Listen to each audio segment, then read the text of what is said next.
가장 존귀한 이름이라고 하는 제목으로 하나님의 말씀 선포하겠습니다. 오늘 요한복음을 나누겠는데 요한복음을 기록한 사람은 사도 요한인데 그가 요한복음을 기록한 목적부터 우리가 살펴봐야 합니다.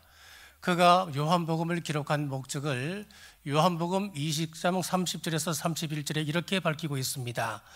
예수께서 제자들 앞에서 이 책에 기록되지 아니한 다른 표적도 많이 행하셨으나 오직 이것을 기록함은 너희로 예수께서 하나님의 아들 그리스도이심을 믿게 하려 함이요 또 너희로 믿고 그 이름을 힘입어 생명을 얻게 하려 함이라. 여기 보니까 중요한 겁니다. 공부 잘하는 학생들을 살펴보면은 대체로 저자의 의도를 잘 파악합니다. 그렇습니다. 책을 읽을 때는 저자의 의도를 빨리 파악하는 게 그게 지혜로운 것이지요. 그럼 요한복음의 그 기록 목적이 무엇이라 그랬습니까? 예수님이 도대체 누구이신가? 그거 알라는 거예요. 예수님이 누구시라는 겁니까? 하나님의 아들이신 것을 알라는 거예요. 이것을 알리기 위해 요한복음을 기록했다. 기록 목적을 밝히고 있습니다. 인류 역사에서 가장 중요한 질문 하나를 꼽으라 한다면 예수님은 누구신가입니다. 이것은 여러분들이 믿든 믿지 않든 이 세상 사람들이라면 이 질문을 피해갈 수가 없습니다. 참 신기하게도 온 인류 역사는 예수님을 중심으로 예수님을 기점으로 해서 역사가 기록되어지기 시작합니다. 올해가 2025년입니다. 이 2025년의 의미를 아시지요? 예수님께서 이 땅에 오신 이후 2025년이 되었다 그 말입니다. 그러면 이런 사람이 있습니다. 예수님의 탄생 시기 이게 좀 오차가 있지 않느냐? 그렇습니다. 오차가 있습니다. 달라요. 그러나 원칙적으로 인류 역사는 예수님을 중심으로 BC와 AD로 나누어지게 되었습니다. BC가 무엇이든가요? Before Christ입니다. 예수님 오시기 이전입니다. AD는 무엇이죠? 아누 도미니 애프터 크라이스트입니다. 예수님께서 탄생하신 이후 예수님을 기점으로 세계 역사가 나뉘어졌습니다. 한 개인도 마찬가지입니다.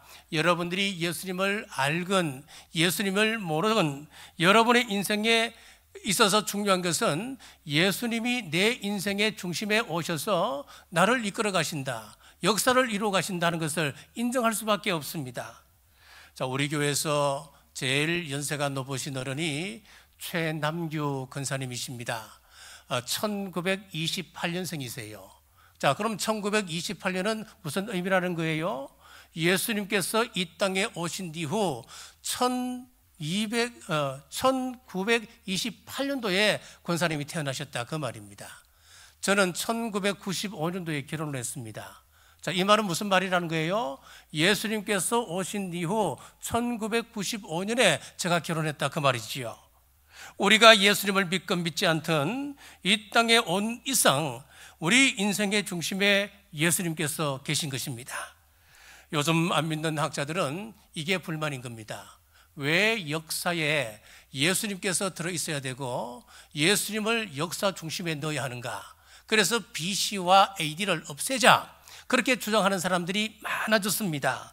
그런데 그래봤자 아무 소용없습니다. 아무리 그래도 예수님으로부터 피할 수 있는 것이 아니라는 것입니다. 그러면 그 예수님이 누구시길래 온 인류 역사가 예수님을 중심으로 서여졌다는 것입니까? 예수님이 누구냐 하는 이 질문이 너무너무 중요하기 때문에 우리 예수님께서 친히 내가 누구냐 질문을 하셨습니다. 마태복음 16장에 보면 예수님께서 제자들에게 묻습니다. 세상 사람들이 나를 누구라 하느냐? 그러니까 제자들이 들어는 선지자라 합니다. 어떤 사람은 엘리야라 그럽니다. 또 세례요한이라 그럽니다. 그때 예수님께서 베드로에게 묻습니다. 베드로야, 그렇다면 너는 나를 누구라 하느냐? 마태복음 16장 16절 주는 그리스도시요 살아계신 하나님의 아들이십니다. 이 답변을 듣고 우리 예수님께서 기뻐하셨습니다. 왜 기뻐하셨을 겁니까? 하신 겁니까? 정답을 말하셨기 때문입니다. 하나님의 아들이십니다. 자, 그렇습니다. 여러분, 이 요한복음을 기록한 목적이 다른 것이 아닙니다. 바로 이것입니다. 예수님이 누구신가입니다. 세상 사람들은 이렇게 이야기합니다. 그분은 세계 3대 성인 중 한 분입니다. 그렇게 말하는 이유가 있습니다. 그분의 가르침을 보면 기가 막힙니다. 그분의 가르침을 들어보면 이분이 세계 3대 성인 중 한 사람으로 꼽히는 이유를 알게 될 것입니다. 그래서 간디 같은 사람은 산상수훈을 최고로 치지 않습니까? 예수님께서 말씀하시기를 오른뺨을 때리거든 왼뺨도 들이대라. 속옷을 달라 그러면 겉옷까지 벗어주어라. 오리를 가자 이야기하면 심디까지 동행해 주어라. 이런 말씀을 전하는 사람이야말로 인류의 스승이 아니겠는가? 그래서 예수님을 3대 스승 중 한 분이다, 그렇게 말한다는 겁니다. 그런데 우리 예수님은 뭐라고 하셨는지 아십니까? 나는 부활이요 생명이다. 나로 말미암지 않고는 아버지께로 올 자가 없느니라. 아버지께로 올 자가 없느니라. 우리 예수님께서 친히 하나님은 내 아버지다, 하나님이 아버지시면 나는 누구라는 거예요? 그분의 자녀다, 그 말씀이잖아요. 오늘 제가 요한복음을 전하는 목적은 우리 예수님이 하나님의 아들이심을 전하고픈 것입니다.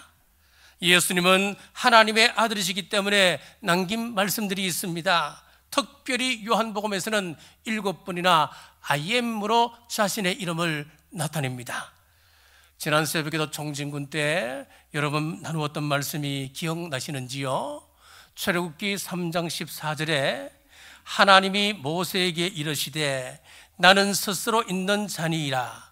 또 이르되 너는 이스라엘 자손에게 이같이 이르기를 스스로 있는 자가 나를 너희에게 보내셨다 하라. 하나님의 이름을 스스로 있는 자라 그랬습니다. 영어 성경에서는 뭐라고 표현한다고요? I am who I am, 그렇게 번역을 했습니다. 나는 스스로 있는 자다, 나는 나다. 이름이 나는 나다, 이게 무슨 이름이에요? 이상하지요? 이 세상에 존재한 이름은 명사입니다. 지금 이것을 강대상이라 그러지요. 강대상이 명사예요. 성경책이라 그럽니다. 명사예요.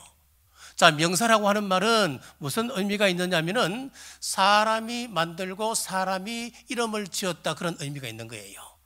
고대 그 신들의 이름을 보면은 전부 다 명사입니다.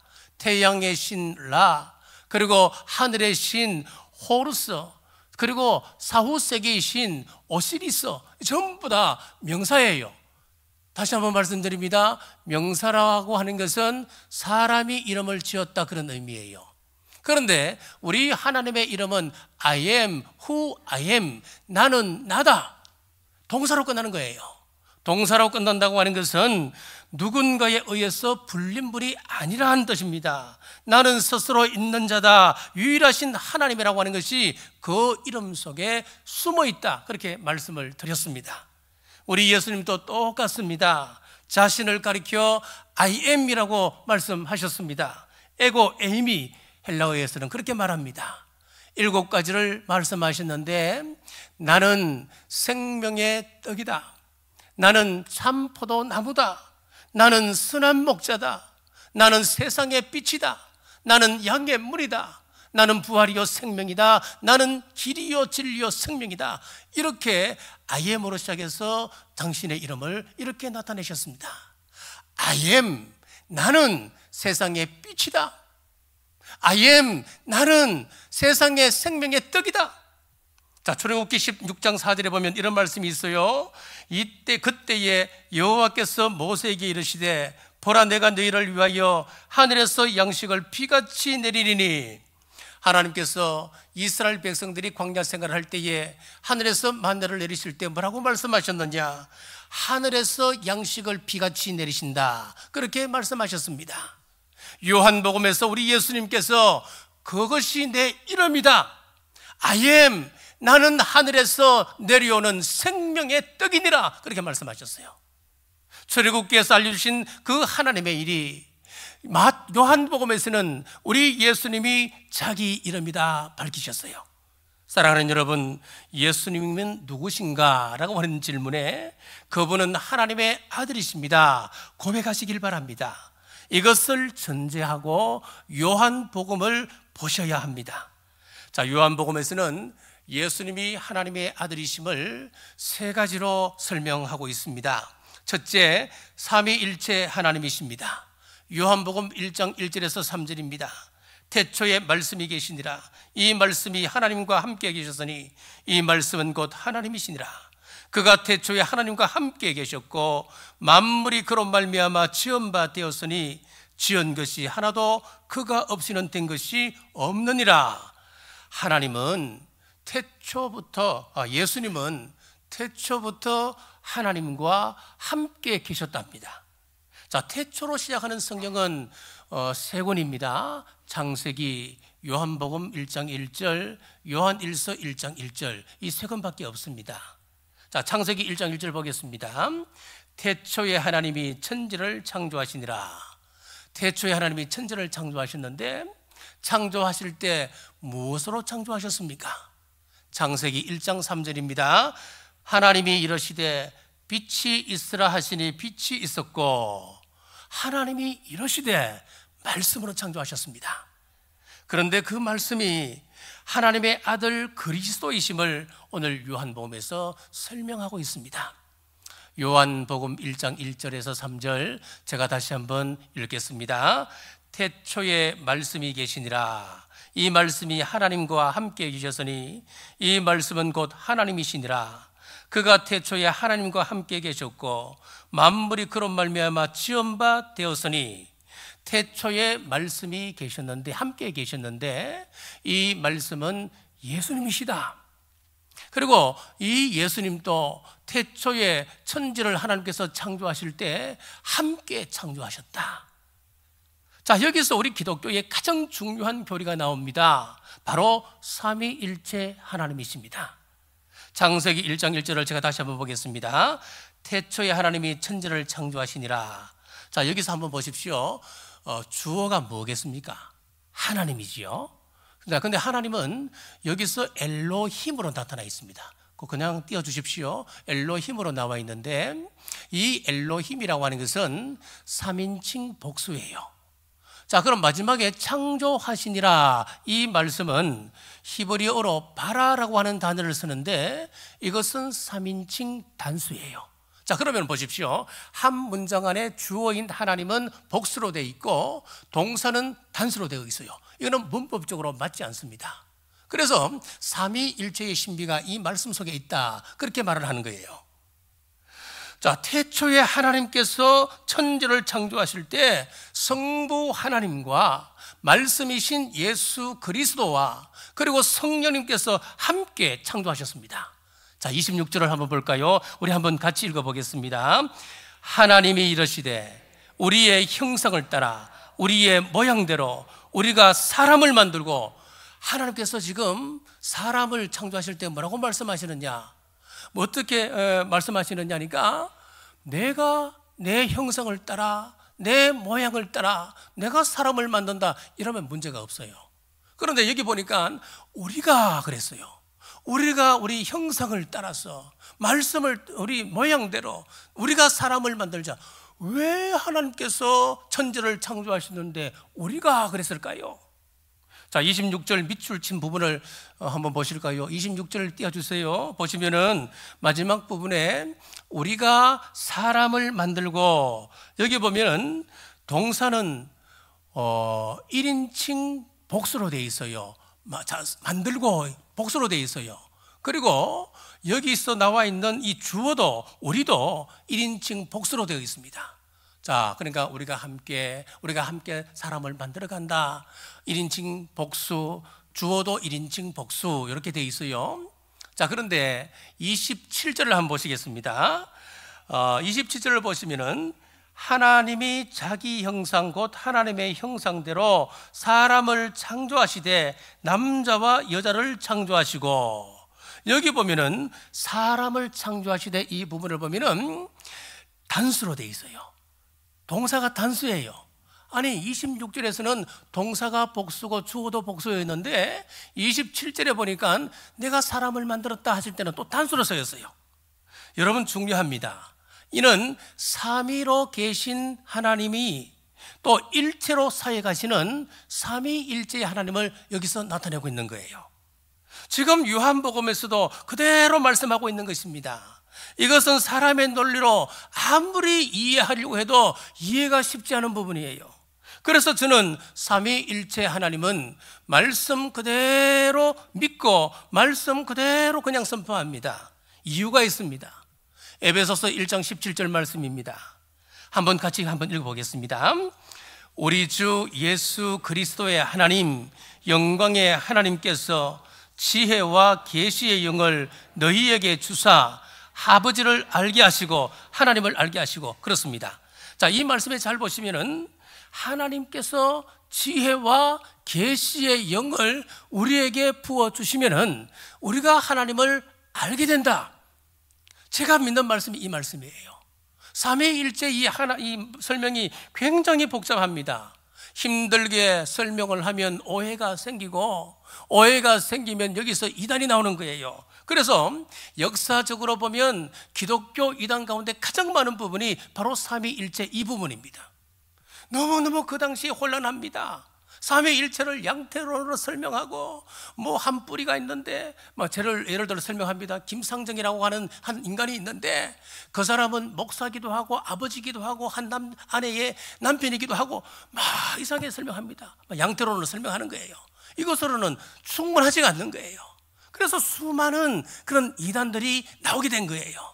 그래서 저는 이 말씀 의지하여서 제가 이 말씀을 선포하는 것일 뿐이고, 또 여러분들도 이 말씀을 선포하는 그대로 여러분들이 받아들이시기를 바랍니다. 다시 한번 정리합니다. 예수님은 태초부터 계셨습니다. 그 예수님께서 요한복음 1장 14절에 말씀이 육신이 되어 우리 가운데 거하심에, 예수님은 하나님의 말씀인데 육신이 되어서 인간의 몸을 입고 이 땅에 오셨다. 그래서 요한복음에서 말씀하고 있는 거예요. 자, 몇 주 전에 우리가 성탄절을 보내었습니다. 여러분, 성탄절의 의미가 무엇입니까? 성탄절은 하나님께서 인간의 몸을 입으시고 이 땅에 오신 사건, 성육신 사건을 기념하는 절기입니다. 자, 이 성육신은 참 신비입니다. 기독교 변증가인 필립 얀시는 이 성육신에 대해서 이렇게 설명하고 있습니다. 필립 얀시에게는 한 가지 취미가 있었습니다. 수족관에 작은 물고기를 키우는 것이었습니다. 물고기를 참 사랑했습니다. 시간마다 산소를 공급합니다. 때를 따라서 햇볕을 적당하게 비춰줍니다. 수초도 많이 넣어주었습니다. 물고기가 좋아할 수 있는 환경을 완벽하게 맞추어 갔습니다. 하루에 3번 먹이를 주는데 그 먹이를 주기 위하여 수족관 문을 열게 되면은 이 물고기들이 소스라치게 놀라며 도망가는 것이었습니다. 아니, 내가 이렇게 자기들을 사랑하고 이 물고기들을 위하여 그렇게 좋은 환경을 위하여 그렇게 노력했다면 물고기들이 자기 마음을 이해해 줄 줄 알았습니다. 그런데 아니었습니다. 그래서 너무너무 속상한 거예요.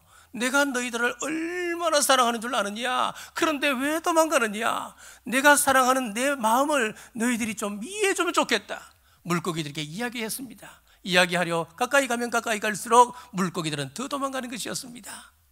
그때 이 필립 얀시가 깨달았습니다.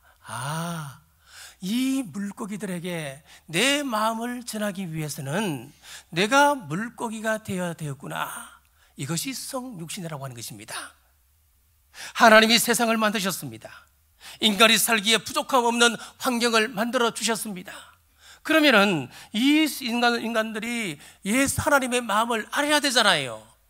모를 뿐만 아니라 심지어는 하나님을 대적하는 것이었습니다. 그래서 신이신 우리 하나님께서 당신의 아들 예수 그리스도를 이 땅에 사람으로 보내셨습니다. 그것이 성육신입니다. 사랑하는 여러분, 성육신 하신 하나님, 삼위일체 하나님을 말씀을 보고 깨닫기를 주의 이름으로 축복합니다. 둘째, 예수님 안에만 생명이 있습니다. 4절 상반절입니다. 그 안에 생명이 있었으니, 예수님은 생명을 주시는 분이십니다. 사도행전 4장 12절 말씀에 다른 이로서는 구원을 받을 수 없나니 천하 사람 중에 구원을 받을 만한 다른 이름을 우리에게 주신 일이 없음이라 하였더라. 자, 천하 사람 중에 구원을 받을 만한 다른 이름을 주시지 않았다. 이것을 보고 누군가는 말합니다. 우리 기독교가 너무 배타적이고 독선적이다. 어떻게 기독교에는 예수 그리스도만 구원의 통로라고 이야기하느냐? 다른 종교에도 구원의 길이 있고 꼭 종교가 아니더라도 구원받을 수 있는 다른 길은 많이 있어야 되지 않느냐라고 이야기를 합니다. 그 사람들에게는 죄송하지만 그래도 구원의 길은 한 길밖에 없습니다. 요즘 스마트폰들을 다 가지고 있잖아요. 그 스마트폰에는 내 거기 때문에 내가 알 수 있는 비밀번호 하나만 입력할 수가 있습니다. 그래서 여러분들이 가지고 있는 비밀 표시를 하든지 아니면 비밀번호를 딱 넣어야 그 휴대폰을 사용할 수 있는 것 아니겠습니까? 근데 그것을 보고 옆에 있던 한 사람이 야, 비밀번호가 그 하나가 뭐냐고, 그러지 말고 한 서너 개 좀 해야 하는 거지, 하나 그거 너무 부당하다. 여러분 맞습니까? 아니죠. 내 핸드폰에, 내 휴대폰의 주인은 나기 때문에 나만 알 수 있는 비밀번호 하나가 있을 뿐이에요. 마찬가지입니다. 온 인류를 구원할 구원의 패스워드, 구원의 비밀번호는 하나밖에 없습니다. 예수 그리스도 한 분밖에 없습니다. 우주 만물과 인생의 주인이신 하나님께서 그렇게 하셨으면 하나밖에 없는 거예요. 성경은 말씀합니다. 한 번 죽는 것은 정한 것이고 그 후에는 심판이 있으리라 그랬습니다. 구원의 패스워드, 예수 그리스도를 영접하고 믿은 사람들은 영원한 생명에 거하지만은 이것을 무시한 사람들은 영원한 심판에 거하게 되는 것입니다. 사랑하는 여러분, 우리가 예수님을 알고 믿는다는 것이 얼마나 큰 은혜인 줄 알고 생명 가운데 거하시기를 주님의 이름으로 축복합니다. 셋째, 우리 예수님은 빛이십니다. 4절 하반절입니다. 이 생명은 사람들의 빛이라. 여러분, 빛이 없으면 아무것도 볼 수가 없습니다. 빛이 있어야 사물을 분별할 수가 있습니다. 우리 인생도 마찬가지입니다. 빛 대신 예수님께서 우리 가운데 임하실 때 내가 세상을 바로 볼 수가 있는 것입니다. 창세기 1장 2절 태초의 상태를 다음과 같이 묘사하고 있습니다. 땅이 혼돈하고 공고하며 흑암이 깊음 위에 있고, 혼돈함, 공고함, 그리고 깊은 어둠, 극심한 어둠, 이것이 세상이 창조되기 전의 상태였습니다. 예수 그리스도를 만나기 전 우리 사람의 상태도 똑같습니다. 예수님이 없는 사람은 그 인생이 혼돈입니다. 무질서입니다. 자, 술에 잘 취하는 사람, 또 알코올 중독에 있는 사람들은 윤리도 예의도 없습니다. 평소에 감정을 가슴에 품고 있다가 술 마셨다고 하는 핑계로 그걸 다 풀어냅니다. 그래서 듣는 사람이 무슨 생각을 하고 듣는 사람이 어떤 상처를 받고 전혀 아랑곳하지 않습니다. 그리고 술이 깨고 나면 내가 술 취해서 몰랐다 모르겠다 그럽니다. 이것뿐인가요? 성범죄나 살인사건을 벌인 사람들, 내가 술 취해서 기억이 안 납니다. 저는 솔직히 어디까지 믿어야 될지 모르겠습니다. 술 마시고 토하고 술 마시고 안 좋은 곳 찾아다니고, 옛날에는 요즘은 그런 사람이 없을지 모르겠습니다만은 옛날에는 전봇대가 화장실이었습니다. 그렇습니다. 내 마음에 예수님이 없는 사람들, 그 공허한 뿐이었어요. 무질서였어요. 또 그 마음은 어떻습니까? 공허합니다. 돈이 있고 명예가 있고 지혜가 넘쳐나고, 그렇다 하더라도 그에게 예수 그리스도가 그 마음에 없다면 그 마음은 늘 공고한 것입니다. C.S. 루이스는 그의 저서 갈망에서 인간의 깊은 갈망은 하나님과의 관계에서만 충족될 수 있다 그랬습니다. 사마리아 우물가에서 예수님을 만난 그 여인을 보십시오. 그는 인생에 있어서 늘 공허함 가운데 살았습니다. 갈망을 했습니다. 여러분의 결혼과 여러분의 이혼을 거쳤고 지금은 남자와 살고 있는데 남편 아닌 사람이었습니다. 그러니 얼마나 그 인생이 위축되겠습니까? 사람을 보는 것 두려웠습니다. 그래서 사람들이 찾지 않는 시간 그는 우물가에 나가서 물을 뜨는 것이었습니다. 예수님은 그녀의 근본적인 갈증을 보셨습니다. 내가 너에게 주는 물은 영원히 목마르지 아니하리라. 영적인 갈증, 내면의 갈증을 해결해 주셨습니다. 예수님을 만남으로 해결함 받고 즐거워하며 동네로 가서 예수님을 전하는 사람이 되었습니다. 그렇습니다. 예수님이 우리 영혼의 공허함, 갈증을 채워줄 수 있는 유일한 분이십니다. 지금 또 대중문화의 상징이라고 하는 마릴린 먼로, 그는 부를 가졌습니다. 그는 인기도 한 몸에 받았습니다. 그런데 그가 공식적으로 결혼을 3번 했고 그 이외에도 많은 연문을 뿌렸습니다. 존 F 케네디 대통령과의 연문은 유명합니다. 왜 그랬겠습니까? 그가 이룰 것 다 이루었습니다. 그런데 그 마음의 공허함, 이것은 채울 수가 없었습니다. 결국 그는 약물 과다 죽용으로 사망에 이르게 되었습니다. 자, 여러분, 내 속에 세상 것으로 채워주지 않는다 라고 하는 이 말은 무슨 의미냐 하면은 이 세상보다 내가 더 큰 존재다, 그런 말이에요. 하나님이 나를 이 세상에 보내셨을 때는 이 세상 어떤 존재보다도 저와 여러분을 큰 존재로 만드셨어요. 그러니까 세상의 것은 나에게 채워질 수가 없는 거예요. 그렇지요. 어떻게 내가 작은 것이 큰 나를 채울 수 있겠어요? 그래서 예수님께서 에덴 동산을 만드시고 사람을 창조하신 다음에 그 아담과 하와에게 어떤 명령을 주셨습니까? 어떤 특권을 주었습니까? 이 에덴 동산을 다스리라 그랬잖아요. 이 에덴 동산보다 더 큰 존재이기 때문에 아담과 하와에게 그런 명령을 하는 거예요. 그렇습니다. 세상 어떤 것보다 크신 예수님, 나보다 크신 예수님이 아니면 우리 마음의 그 공허함은 체험받을 수가 없는 겁니다. 자, 세상에 어떤 것보다 크신 우리 예수님입니다. 빛이신 예수님입니다. 이 빛은 보여주는 것뿐만 아니라 또 중요한 기능이 하나 있는데 어둠을 드러내는 기능을 가지고 있어요. 그렇습니다. 빛이 임하면은 어둠과 빛이 분리되기 시작합니다.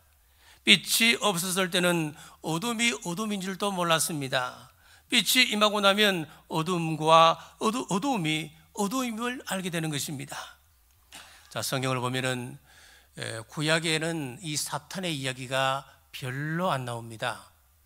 뭐 창세기에 천지 창조 그 부분에 조금 나오고 또 그리고 욥기서에 좀 나오지요.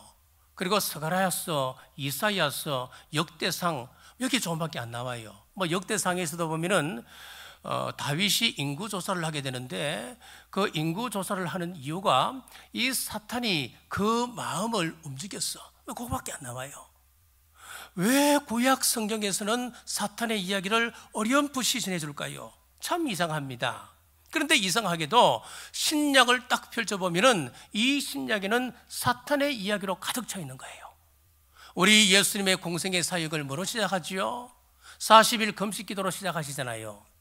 40일 금식 기도 이후에 가장 먼저 오는 것이 사탄의 3가지 시험이었습니다. 첫째 시험은 돌을 가지고 떡을 만들어 먹으라. 지금 굶주린 예수님에게 가장 필요한 것이 그것 아니겠습니까? 요즘 말로 하면 무엇이겠습니까? 쉽게 돈 벌 수 있는 방법을 말합니다. 성전 높은 곳에 데리고 올라갔습니다. 그리고 여기서 뛰어내려라. 그러면 천사가 와서 발 하나 다치지 않도록 하겠지. 자, 그 말은 무슨 말이겠습니까? 슈퍼맨으로 만들어 주겠다는 겁니다. 그래서 그 사람을 보고 사람들이 이야, 굉장하네. 어떻게 저렇게 할 수 있어? 대단한 사람이야. 명예를 얻게 해주겠다는 이야기입니다. 그리고 천하 만물을 보내주고 이제 예수님 보고 그 앞에 엎드려 절하라 했습니다. 명예를 주겠다, 권력을 얻게 해주겠다는 이야기입니다. 이렇게 예수님의 공생의 시작은 마귀의 시험으로부터 시작하는 것입니다. 놀랍지요? 예수님의 사역을 쭉 펼쳐보면 거기에서도 많은 비중을 차지하고 있는 것이 사탄을 쫓아내는 것이었습니다. 마귀를 쫓아내는 것이었습니다. 예수님은 마귀를 쫓아내십니다. 그라사 지방에서는 군대의 귀신 들린 사람의 귀신을 쫓아주었습니다. 또 마리아에게 들렸던 그 귀신을 쫓아내 주셨습니다. 이외에도 많습니다. 왜 예수님의 사역에서 이런 축귀 사역이 중요하게 등장하는지 여러분 짐작이 가십니까? 이유가 있지 않겠습니까? 빛 대신 예수님이 이 땅에 임하시니까 어둠인 그 사탄의 정체가 드러나게 된 것입니다. 그렇습니다. 우리가 어둠 가운데 살면 어둠인지도 모릅니다. 우리가 죄를 지으면서도 그것이 죄인 줄도 모르는 것입니다. 그러나 예수 그리스도께서 내 인생 가운데 들어오시면 빛과 어둠이 분리되어서 내 과거의 삶이 어둠의 삶이었구나 깨닫게 되는 것입니다. 이제 우리는 빛 대신 예수 그리스도를 마음에 받아들임으로써 어둠의 일을 벗어버리고 빛의 자녀가 되었습니다. 이제 우리는 어떤 삶을 살아야 할까요? 에베소서에 보면은 빛된 자녀들이 어떤 삶을 살아야 되는지 구체적으로 말씀하고 있습니다. 에베소서 5장 1절에서 2절 말씀 우리 같이 한번 한 목소리로 읽겠습니다. 그러므로 사랑을 받는 자녀같이 너희는 하나님을 본받는 자가 되고 그리스도께서 너희를 사랑하신 것 같이 너희도 사랑 가운데서 행하라. 아멘. 여기 보면은 예수님처럼 서로 사랑하라 그랬습니다. 우리 기독교가 무엇입니까? 사랑입니다. 예수님의 제자의 삶이 무엇이겠습니까? 사랑입니다. 예수님처럼 사랑하라 하셨습니다. 자, 6절에서 9절 같이 읽겠습니다. 누구든지 헛된 말로 너희를 속이지 못하게 하라. 이로 말미암아 하나님의 진노가 불순종의 아들들에게 임하나니 그러므로 그들과 함께 하는 자가 되지 말라. 너희가 전에는 어둠이더니 이제는 주 안에서 빛이라. 빛의 자녀들처럼 행하라. 빛의 열매는 모든 착함과 의로움과 진실함에 있느니라. 아멘. 빛의 자녀들처럼 행하라 그랬어요. 그래서 착함과 의로움과 진실함으로 빛의 열매를 맺으라 그랬습니다. 여러분, 빛 대신 예수님으로 빛의 자녀된 여러분, 빛의 자녀답게 빛의 열매를 많이 맺는 2025년 되시기를 주님의 이름으로 축복합니다. 말씀을 맺습니다. 하나님의 아들 예수 그리스도는 태초부터 하나님과 함께 계셨던 삼위일체 하나님이십니다. 우리 예수님은 생명이십니다. 우리 예수님은 빛이십니다.